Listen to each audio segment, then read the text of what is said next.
Hello friends, welcome to Tarun IAS. Today we will be discussing daily current affairs of 6th of December 2022. So let's start that what we have in news today. The first news that we would be discussing is about the state of finance of nature report. The second news would be economy today. I have taken the news from the Hindu and the Indian Express. Although both the newspaper contained from the prelims point of view and from the mains point of view, only one news about the service sector, and rest of the news they were very specific to the economy, which was not relevant from the examination point of view. The third news that we would be discussing is the Elaliite and Elkinstantonite that have been discovered, and the Bifrost. We would see what this Bifrost means, and we will discuss a little about Dr. Rajendra Prasad. Let's begin with the first news of the day.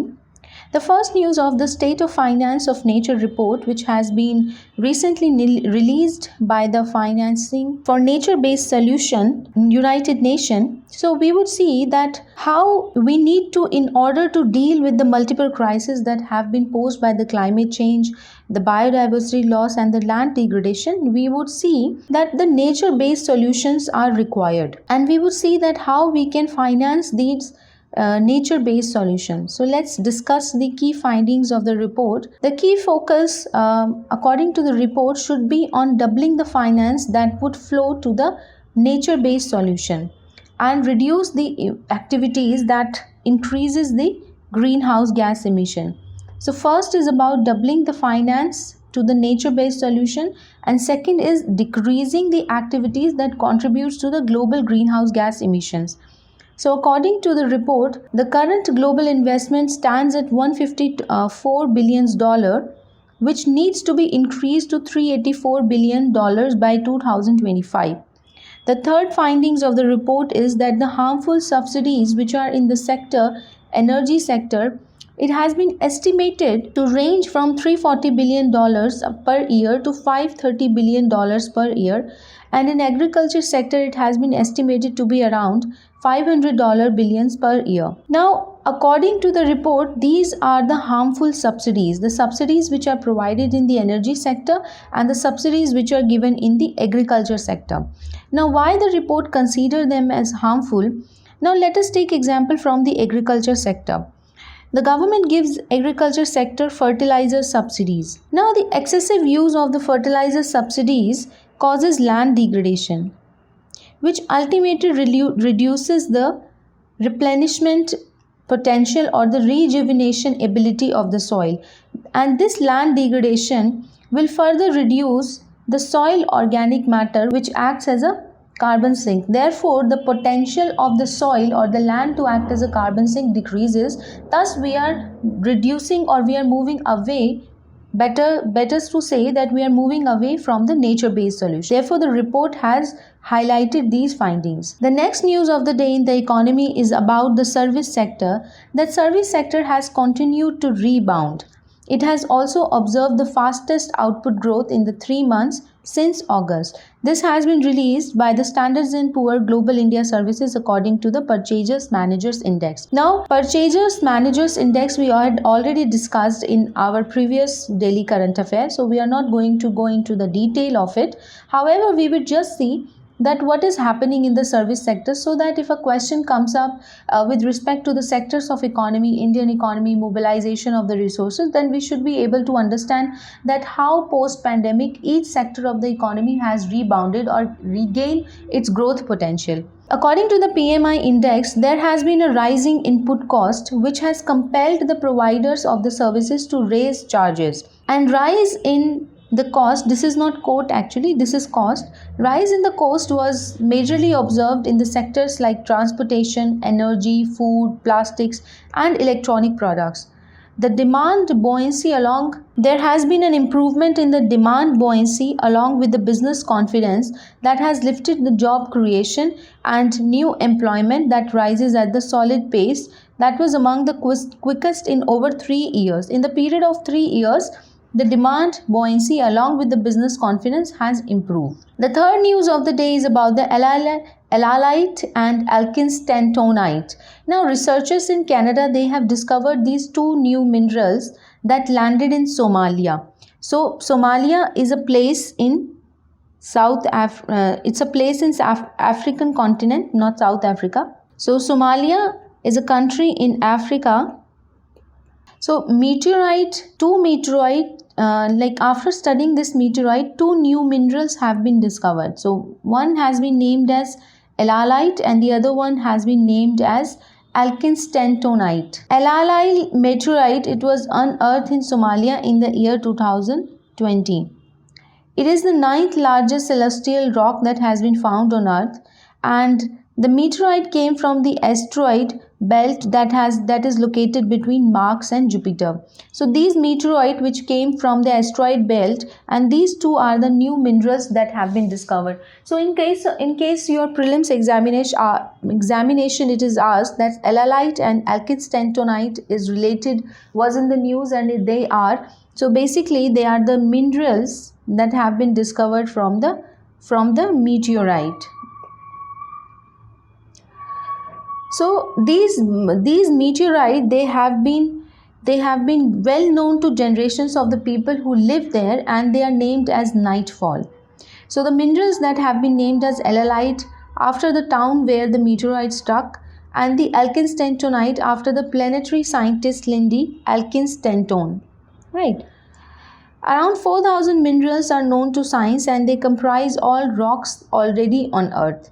Of those minerals, only about 300 were discovered in meteorite alien rocks that crashed on Earth.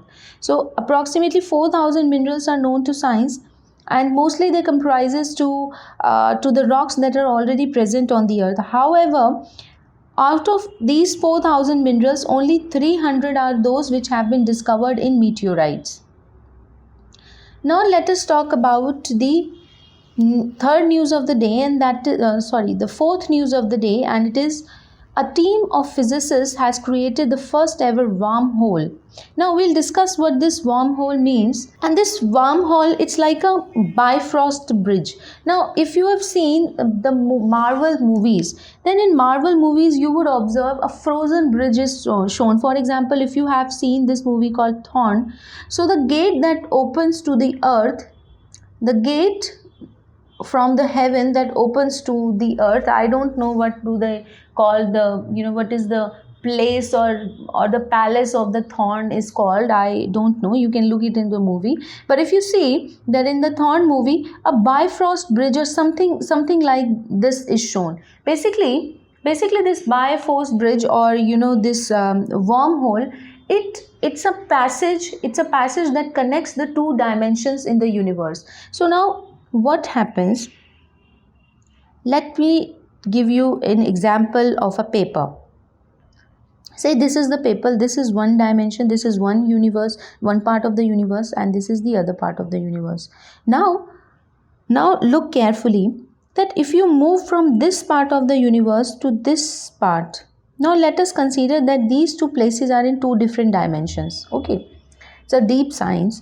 But what if I fold this paper?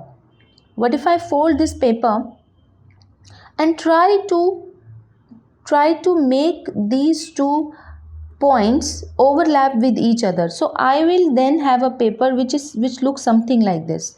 So this is exactly what wormhole means, that it's a short passageway that leads you from one place in the universe to the other without escaping this long distance. So Bifrost is nothing. It was theorized by Albert Einstein and Nathan Rosen in the year 1935. Now let's see what this is. Is it a fact or a friction? See, it is an interesting feature. In many of the science fiction movies, you would see that the writers, they use this description of the wormholes, etc. However, it is to be noted that in astronomers, although the observations and inferences are there, but practical evidences have not been established of its existence. Although it was theorized in 1935 by Albert and Rosen, the scientists they often describe or they see wormholes in solutions to important physics equation. For example, the general relativity theory of Albert Einstein and the theory of space and time, etc. So it has been theorized, but practical evidences are absent. So basically, a wormhole is like a tunnel that connects the two distant points, which I have already described you. So wormhole is basically that shortest patches. It's a shortcut from entering, instead of traveling through millions of years from one galaxy to the another, under the theoretical conditions that have been described, we can travel from one place in the universe to the other place, in the shortest distance possible, and that's exactly what wormhole is. The last news of the day is about Dr. Rajendra Prasad. Now, our president, Srimati Draupadi Murmu, she paid floral tributes to Dr. Rajendra Prasad, the first president of India, on his birth anniversary at Rashtrapati Bhavan. Now, let us know few important events in Dr. Prasad's life. The first one is that he was born in Bihar in the year 1884. He was a scholar of Persian and Sanskrit language. He was, of course, a brilliant student, and he stood first in the entrance examination to study in the University of Calcutta, and he passed away in the year 1963. He post-graduated and he joined as a professor of English at the Langat Singh College of Muzaffarpur, Bihar, and he later on became its principal. He started his law practice from Calcutta High Court in the year 1911. That was the year when the partition of Bengal was annulled, and he later joined the Patna High Court in the year 1916 after its establishment. He eventually emerged as a popular and an eminent figure of the entire region. Now let us talk about Dr. Rajendra Prasad's role in national movement. He attended as a volunteer in 1906 Calcutta session of the Indian National Congress, and he formally joined the party in the year 1911. He undertook the Champaran Satyagraha along with Mahatma Gandhi in the year 1970, and he offered his wholehearted support to the cause. He joined during non-cooperation movement in 1920. He gave up his lucrative law practice and he dedicated himself to the cause of the freedom, and he started the National College in Patna in the year 1921. He was also elected as the president of the Bombay session of the Indian National Congress in October 1934. He was also elected to the post again in the year 1939 and 1947. That means Dr. Rajendra Prasad held the post of the president of INC 3 times. He became very much involved in the national struggle for freedom, especially during the Quit India movement that was launched by Mahatma Gandhi in the year 1942. And he was also selected as the Food and Agriculture Minister in the interim government that was headed by our late Prime Minister Jawaharlal Nehru in the year 1947. He then was elected as the President of the Constituent Assembly on December 11 in the year 1946. Let's talk about the post-independent working. On January 26, 1950, when Republic of India came into existence, Dr. Rajendra Prasad became the first ever president of the country. He traveled the world extensively as an ambassador of India, and he had built a diplomatic rapport with the foreign nations. He was re-elected for the consecutive terms in the year 1952 and in the year 1957. And he is the only president of India to achieve this feat. That means he became president of India twice, right? Thrice. He became president of India thrice. He was awarded Bharat Ratna, which is India's highest civilian award, in the year 1962. So that's it for today. Thank you so much for watching Tarun IAS. If you want to download the PDF of this session, you can go to the Telegram channel. The link will be given in the description below. Have a nice day.